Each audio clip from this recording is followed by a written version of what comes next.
இனிய காலை வணக்கம். நவுலவதி தில்லைத்தேவன் லண்டனிலிருந்து.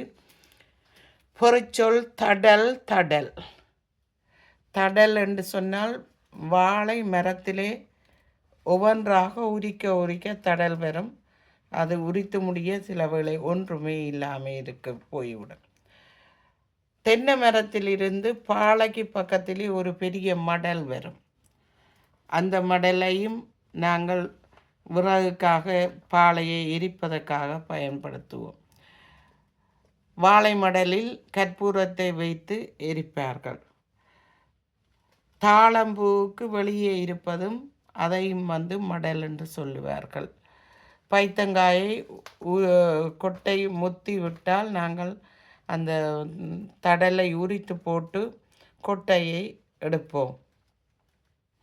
இப்போது வாழை மரத்தின் தடல் நடுவில் இருக்கும் குருத்து எல்லாம் சாப்பிடுவதற்கு பயன்படுத்தப்படும். கண் மடல்.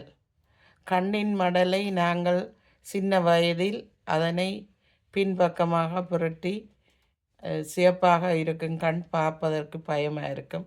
குழந்தைகளை பயப்படுத்துவதற்காக அந்த மடலை மடிப்பது வளரும். நன்றி, வணக்கம்.